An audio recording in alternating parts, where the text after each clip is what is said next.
संप्रसारक अमृतवाणी।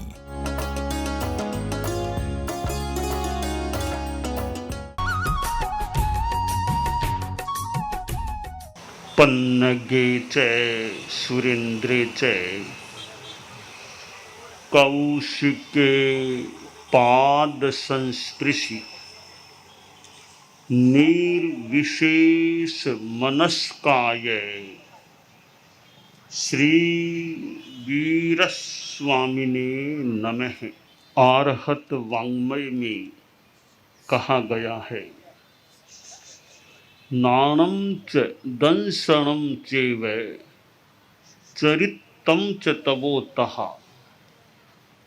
एष मग्गोत्तिपन्नत्तो जिनेहिं वरदंसिः।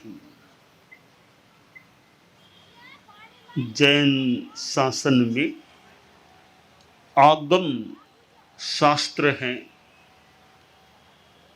और हमारी परंपरा में 32 आगम सम्मत हैं। आगमों का बड़ा महत्वपूर्ण स्थान है और आगम एक दिशा निर्देशक हैं, नियामक हैं कि आगम का जो निर्देश है उस पर ध्यान देना हमारा मानव कर्तव्य भी है। तो शास्त्र में ही एक जगह कहा गया, जो श्लोक मैंने उच्चरित किया, मोक्ष मार्ग क्या है। 4 चीजें बताई गई, ज्ञान, दर्शन, चारित्र, तप। एष मग्गो, यह मार्ग है। यानी ये चारों मिलकर के एक मार्ग बनता है। 4 मार्ग नहीं है कि चाहे ज्ञान के मार्ग से जाओ, चाहे दर्शन के मार्ग से जाओ। मौलिक रूप में कोरा ज्ञान भी पर्याप्त नहीं, कोरा दर्शन भी पर्याप्त नहीं, कोरा चारित्र भी पर्याप्त नहीं और कोरा तप भी नहीं। ठीक है, आगे गहराई में जाने पर कुछ कुछ एक चीज की विशेषता हो सकती है, पर मौलिक रूप में कोरा ज्ञान ही नहीं, साथ में श्रद्धा भी हो, चारित्र भी हो। तप तो ऐसा तत्व है, चारित्र के अंतर्गत भी उसे समाविष्ट किया जा सकता है, अलग से भी विवक्षित किया जा सकता है। यहाँ तप को अलग विवक्षित किया गया है। तो ये 4 चीजें हैं, ज्ञान है और इधर आचार चारित्र है। जैसे परम पूज्य आचार्य महाप्रज्ञ जी ने संभवतः एक बार फरमाया था कि नदी के 2 तट हैं। उनकी भाषा में संभवतः था विचार, आचार, संस्कार, तो उसको मैं भले ज्ञान आदि के रूप में भी बता सकता हूँ। तो आचार्य प्रभु ने संभवतः जो कहा था कि नदी के 2 तट, एक विचार और एक उधर का है आचार। अब तट इधर से हमें उधर जाना है तो बीच में पुल होता है, जगह जगह या पुल मिलते हैं, ओवर रेलवे, ओवर ब्रिज आदि आदि पुल मिलते। पुल से हम एक किनारे से दूसरे किनारे पर बहुत आसानी से जा सकते हैं। अगर पुल न हो, केवल नदी को ही पार करना पड़े तो थोड़ी कठिनाई भी हो तो हो जाए। पुल होने से ट्रेन क्या, सामान्य पद यात्री क्या, बस, टेम्पो आदि आदि क्या, कार क्या, आसानी से दौड़ते हुए चले जाते हैं। ठीक है, पद यात्री दौड़े न दौड़े, कार आदि तो बहुत तेज गति से चल सकते हैं। तो ये ब्रिज और पुल बड़े सहायक बनते हैं एक किनारे से दूसरे किनारे पर जाने के लिए। तो विचार और आचार, विचार बहुत बढ़िया है, अहिंसा धर्म, सच्चाई का धर्म, संयम का धर्म, विचार तो हैं, पर यह विचार आचार में कैसे आए। तो संभवतः आचार्य श्री ने कहा था कि संस्कार का पुल चाहिए, संस्कार हो जाए तो विचार आचार में परिणत हो सकता है। और इस बात को मैं यूं कह दूं, ज्ञान चारित्र में परिणत कैसे होगा? दर्शन रूपी पुल बीच में मिल जाए, श्रद्धा आस्था अच्छी हो जाए, तो वो ज्ञान चारित्र में आचार में परिणत हो सकता है। तो यह जो उमा स्वाति का सूत्र सम्यक दर्शन ज्ञान चारित्राणि मोक्ष मार्ग है, वहाँ 3 शब्द लिए, आगम में 4 भी लिए हैं, यह विवक्षा हो सकती है। तो मोक्ष का मार्ग, सर्व दुख मुक्ति का मार्ग है, वो सम्यक दर्शन, सम्यक ज्ञान और सम्यक चारित्र है। आज विचार भी अच्छे मिल सकते हैं, विचार अच्छे मिले उन्हें सुनना भी अच्छी बात है। देखो आचार में तो कितना आ पाएगा, कितना नहीं आ पाएगा, अच्छी बातों को सुनना भी अच्छा। एक काम तो हो गया ना, कम से कम अच्छी बात को सुनते तो है ना। इतनी परिषद मेरे इधर उधर सामने उपस्थित है, तो इस धूप में गर्मी में यहाँ आकर के स्थित हुए हैं, अच्छी बात को सुनना भी अच्छी बात है। आजकल तो सुनना इतना आसान है, घर बैठे भी कई लोग घर बैठे बैठे भी सुन सकते हैं, दूर अपने ढंग से देख भी लेते हैं। तो ये अच्छी बात को सुनना भी अच्छा। कोई कह दे सुनने से क्या लाभ है, जीवन में तो उतारते नहीं, सुनने से क्या होगा? ठीक है, जीवन में उतारना तो बहुत ही बढ़िया है, पर सारी बातें जीवन में उतर जाएं यह कठिन है। आइडियल आदर्श को जान सकते हैं, तो पूरा आदर्श जीवन में आ ही जाए यह कहना मुश्किल है। आदर्श की दिशा में 2 कदम बढ़े, 4 कदम बढ़े, 8 बढ़ने का प्रयास करें, पर जीवन में सारा आदर्श का बीतराग बनो। बहुत बात तो बहुत ही बढ़िया है, बीतराग बनो, पर सारे साधु भी बीतराग नहीं बन पाते हैं एक जन्म में। तो आइडियल एक बात है, वो जीवन में कितना उतरे वो अलग बात है। इसलिए कम से कम सुनना भी अच्छा। 1 घंटा कोई साधु का व्याख्यान मान लो आप सुनेंगे, 1 घंटा अगर सुनेंगे तो कम से कम 1 घंटा तो आपका पाप से बच गया ना। प्राय मान ले 1 घंटा तो पाप से बचा। और ठीक है, सांसारिक लोग हैं, गृहस्थ हैं, अनेक काम करने होते हैं, 1 घंटा साधु के पास बैठे हैं, साधु का व्याख्यान प्रवचन सुन रहे हैं, आपका मन बड़ा उसमें एकाग्र है, आपका 1 घंटा तो धन्य हो गया ना, कितना अच्छा बीत गया। अब वो बातें जो सुनी वो जीवन में उतर जाएगी तो और ज्यादा कल्याण की बात हो सकती है। सुनते सुनते कई बार एक बार सुनने से वो बात जीवन में न भी उतरे, बार बार सुनते सुनते एक समय ऐसा आता है वो बात जीवन में भी आचरणगत हो सकती है और जीवन में आ भी सकती है। एक एक वाक्य कई बार कल्याण करने वाला, कई बार तो सुना कि आदमी का मन एकदम बदल जाए, ऐसा भी हो सकता है। एक बार नाटक हो रहा था, नाटक, वो नर्तक मंडली, बहुत विख्यात मंडली आई हुई थी। एक शहर में किसी धनाढ्य सेठ की ओर से वो नाटक का प्रोग्राम किया गया था, पूरे शहर को निमंत्रण था, आओ नाटक है, देखो देखो। तो बहुत विख्यात वो नाटक करने वाली नाट्य मंडली थी। तो स्वयं राजा भी आया देखने के लिए, नाटक देखने के लिए राजा भी स्वयं आ गया, साथ में राजकुमार को भी लाया, साथ में बेटी थी राजकुमारी, उसको भी लेकर के हम सब आज नाटक देखेंगे। रात में लंबे काल तक वो नाटक का प्रोग्राम होना था। तो राजा भी 9-10 बजे के लगभग बीच में आ गया, परिवार यानी राजा, राजकुमार, इधर राजकुमारी भी बैठ गई, नाटक का क्रम चल रहा था।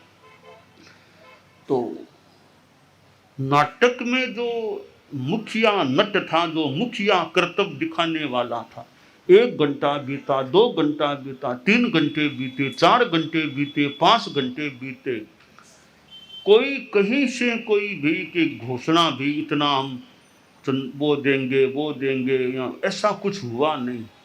तो वो मुख्य नट था, वो अपने किसी से सहायक से बोला कि मैं तो थक गया नाटक कर्तव्य दिखाते दिखाते, किसी ने कोई घोषणा नहीं की हमारे लिए ये देंगे ये उपहार देंगे, घोषणा हुई नहीं, बस थक गया, मनोबल कम हो गया, छोड़ो नाटक को। तो सहायक वो नट बोला कि अब तो रात का भी बीत गई, थोड़ा टाइम बचा है। तो कहा देखो बहुत सनी समय बहुत गया, थोड़ा बचा, रंग में भंग मत करो। बहुत गया बहुत गई, थोड़ी बची वेला, बहुत गई रात बहुत गई, थोड़ी बची, अब रंग में भंग मत करो, नाटक को पूरा करो, पूरा करना है। 1-2 बार प्रेरणा दी तो नट का भी मानस मजबूत हो गया कि काम तो पूरा करके ही बंद करेंगे, बीच में तो नहीं छोड़ेंगे। तो 1-2 बार ये वाक्य आया, बहुत गई थोड़ी बची रंग में भंग मत करो, बहुत गई थोड़ी बची रंग में भंग मत करो। यूं यह वाक्य सुना, राजकुमार उठा। राजकुमार के हार, कीमती हार पहना हुआ था, वो निकाल के उस नट को कहा यह हार कीमती मैं आप नट मंडली को उपहार में दे रहा हूं। बहुत बड़ा कीमती हार। थोड़ी देर में राजकुमारी भी उठी कि मेरा भी हार उपहार में दे रही हूं। इधर एक सन्यासी, वो भी नाटक देखने आ गया था, सन्यासी था, वो भी आया बैठा, वो भी खड़ा हुआ। कहा मेरे पास रत्न कंबल है, रत्न कंबल, ये रत्न कंबल मैं नट मंडली को दे रहा हूं। इतनी कीमती चीजें दे दी, उपहार में दे दी गई। राजा बैठा था, उसके मन में प्रतिक्रिया हुई कि राजकुमार मेरा बेटा है, इतना कीमती हार उपहार में दे दिया, मैं पास में बैठा था, मुझे पूछा तक नहीं, कम से कम पूछ तो लेता भी मैं दे दूं क्या, पूछा ही नहीं, खड़ा होकर घोषणा कर दी। तो राजा ने पूछा बेटा इतना बड़ा निर्णय तुमने मुझे बिना पूछे लेने की हिम्मत कैसे की, मुझे पूछा ही, मैं पास में ही तो था, पूछते मैं दे दूं क्या, ऐसे कैसे दे दिया। तो बोला पिताजी प्रोग्राम पूरा होने के बाद बात बताऊंगा। घंटा पौन घंटा बाद वो नाटक का तो पूरा हो गया। तो अब बता क्या बात, तू अभी बता क्यों बिना पूछे दिया। तो पिताजी रहस्य की थोड़ी ऐसी बात है, तो ऐसी बात है मैं लोगों को दूर कर दूंगा, पर बताओ क्या बात। थोड़ा लोगों को दूर कर दिया कि क्या बात, बिना पूछे कैसे दे दिया। तो पिताजी थोड़ी बात ऐसी है, आप कहो तो मैं बाद में बताऊंगा, देख लो बोले बाद में। तो राजा ने कहा ठीक है महल में चले वहां बताना। तो गए, सन्यासी से कहा आप भी हमारे महल में आइए, सन्यासी भी साथ में हो गया। महल में पहुंचने के बाद तो अब बता क्या बात है। राजकुमार बोला पिताजी मन की बात बता रहा हूं, अच्छी बुरी जो भी है अब आपके सामने बता दूंगा। बात यह है कि मेरे मन में एक बात कई वर्षों से आ गई थी कि पिताजी की उम्र तो लंबी से लंबी होती जा रही है, मुझे राजगद्दी कब मिलेगी फिर। पिताजी तो आगे से आगे उम्र बढ़ती जा रही है, 75 आए, 80 आ गए, 82 आ गए, आगे से आगे बढ़ती जा रही है, मुझे भी उम्र आ रही है, आखिर मुझे राजगद्दी पर बैठने का कब और कितना मौका मिलेगा। तो क्यों नहीं किसी तरह पिताजी की हत्या करवा दूं, राजगद्दी मैं ले लूं। यह मेरे मन में विचार था और मैं प्लानिंग कर रहा था किस तरीके से कोई जहर डलवा करके भोजन में किसी तरह से पिताजी का जीवन समाप्त करना, यह मेरे मन की खराब योजना थी। हम नाटक में प्रोग्राम में बैठे थे, वो जब बोला कि बहुत गई थोड़ी बची रंग में भंग मत करो, तो इस वाक्य से मुझे प्रेरणा मिली रे। पिताजी को 85 तो करीब आ ही गए हैं, आखिर जितने जिएंगे पितृ हत्या का पाप तो मुझे नहीं करना। बहुत गई थोड़ी, अब 85 आ गए, 85 तो वापिस आने वाले संभवतः लगते नहीं है, आएंगे उतनी आएंगे क्या बात है। पितृ हत्या का काम तो नहीं, मुझे राजगद्दी मिले या न मिले पितृ हत्या का पाप तो नहीं करूंगा। यह प्रेरणा मुझे उससे मिली। बहुत गई थोड़ी बची रंग में भंग मत करो। तो मुझे पितृ हत्या से बचाने वाला वो नट मंडली का ही उपक्रम था। इसलिए मैंने सोचा इस हार का क्या मूल्य है, मुझे इतनी बढ़िया प्रेरणा मिल गई, मैंने खुश होकर उपहार में दे दिया। राजकुमारी से पूछा तुमने कैसे दिया? कि पिताजी मेरी भी थोड़ी बात यह है, अब आप पिता से क्या छिपाना, बेटी हूँ मन की बात बता देता हूँ। पिताजी मेरी एक मन की भावना थोड़ी हो गई थी कि एक युवक को मैंने देखा तो मेरी उसके साथ शादी करने की इच्छा हो गई थी, पर वो हमारी अनुकूल परिपाटी में नहीं था। तो मुझे पता था पिताजी उसके साथ मेरी शादी करेंगे नहीं, मेरा मन उसके साथ में था। तो मैंने सोचा पिताजी तो शादी करेंगे नहीं, मैं भाग जाऊंगी और उसके साथ हो जाऊंगी। मैं भागने की तैयारी में थी, जल्दी भागूं यहाँ से, उसके साथ हो जाऊं। तब यह देखा रे तो बहुत गई थोड़ी बची रंग में भंग मत करो। सोचा पिताजी वृद्धावस्था में मैं भागूंगी, इनको कितना दुख होगा। तो पिताजी के जीवन काल में तो नहीं भागूंगी, इनको तो दुखी नहीं बनाऊंगी। तो मैंने वो एक बार छोड़ दिया मेरा मन कि भागूंगी तो नहीं। अब यह मैं आपको दुखी नहीं बनाना, यह मेरा जो मन बनाओ इस वाक्य से बना, बहुत गई थोड़ी बची रंग में भंग मत करो। बाबा से पूछा आपने बाबा जी रत्न कंबल कैसे दे दिया? बोला राजन मेरी भी ऐसी एक बात है कि मैं सन्यासी बचपन में बन गया था। मैं 13-14 वर्ष का था तब सन्यास ले लिया था।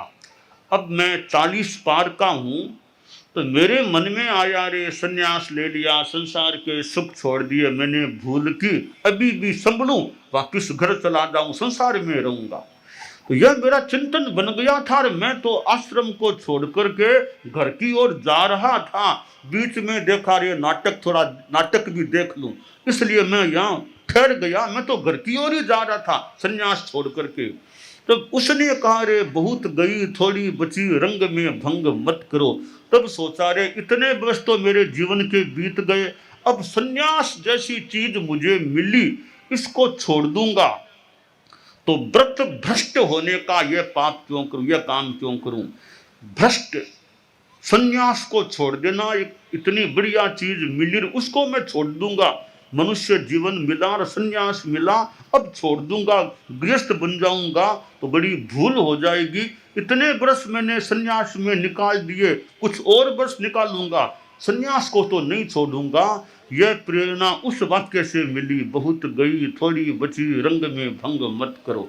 तो मैंने संन्यास छोड़ने के निश्चय को छोड़ दिया, अब पक्का सन्यासी रहूंगा आजीवन, यह मन बना लिया। इसलिए मैंने सोचा रे मुझे इतना बड़ा एक उपदेश मिल गया इसके द्वारा, इसके सामने रत्न कंबल क्या चीज है, उल्टा अच्छा मेरा परिग्रह और कम हो जाएगा, यह रत्न कंबल का परिग्रह भी कम हो जाएगा। मैंने उस नट मंडली को दे दिया। तो एक एक वाक्य कई बार जीवन को बदलने वाले हो सकते हैं। परम पूज्य आचार्य तुलसी, परम पूज्य आचार्य महाप्रज्ञ जी प्रवचन करते थे। अब प्रवचन में कई बार एक एक बात ऐसी आती है कि आदमी को वैराग्य हो जाए, कभी जीवन की समस्या का समाधान मिल जाए, परिवार में कैसे जीना, व्यापार में कैसे ईमानदार, आदि आदि ऐसी प्रेरणा मिल जाए कि आदमी का जीवन अच्छा बन जाए। तो ज्ञान सही हो, सम्यक ज्ञान हो, उस पर आस्था ठीक हो, फिर आचार भी ठीक हो जाए, इसका मतलब मोक्ष के मार्ग पर हम स्थित हो गए हैं, आगे बढ़ सकते हैं। तो सम्यक दर्शन ज्ञान चारित्राणि मोक्ष मार्ग है। यह सम्यक दर्शन, सम्यक ज्ञान, सम्यक चारित्र मोक्ष का मार्ग है। चारित्र में साधु की ठीक है, बहुत बड़ी बात है, महाव्रतों को लेना तो बहुत बड़ी बात है। जो रय हरण गुच्छ परिग्रह धरा पंच महबय धरा, 28 द्वीप समुद्रों में ये महाव्रतधारी साधु हैं। उतनी साधना ठीक है, सबसे मान लो न भी हो सके, आप लोग गृहस्थ हैं, ठीक है, सारे साधु तो बन जाए कठिन बात है। तो गृहस्थ जीवन में भी जितना चारित्र का, संयम का विकास हो सके, प्रयास हो सके, एक श्रावक भी बहुत अपने ढंग से अच्छी साधना का प्रयास करे। और जो मान लो जैन भी नहीं, कोई बात नहीं, मैन तो है ना, तो अनुव्रत, हमारी अनुव्रत यात्रा चल रही है। गुरुदेव तुलसी का अनुव्रत या आंदोलन, छोटे छोटे अच्छे नियम वे जीवन में आ जाएं तो आदमी का जीवन अच्छा बन सकता है। सद्भावना, नैतिकता, नशा मुक्ति, ये चीज़ें जीवन में आ जाएं, जीवन अच्छा बन सकता है। तो मानव जीवन है, इसको हम अच्छा बनाने का, अच्छा बनाए रखने का जितना हो सके साधना का आयास प्रयास करने का प्रयास करें। क्योंकि यह जीवन अभी मिला हुआ है मानव का, बाद में कैसे क्या, कब मिलना कैसे क्या, अभी तो मिला हुआ है। इस मिले हुए मानव जीवन को हम गंवाए नहीं, व्यर्थ न जाने दें, इसका धर्म में, साधना में उपयोग करें।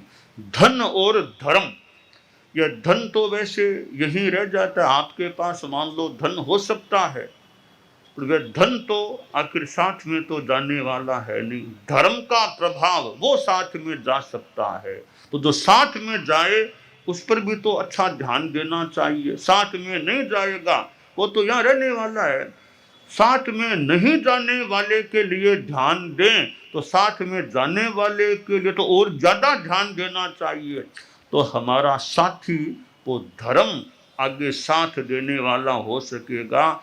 इसलिए आप लोग धन पर भी हो सकता है ध्यान देना पड़ सकता है, हो सकता है, पर धर्म को भी भूलना नहीं चाहिए, धर्म भी साथ में रहना चाहिए।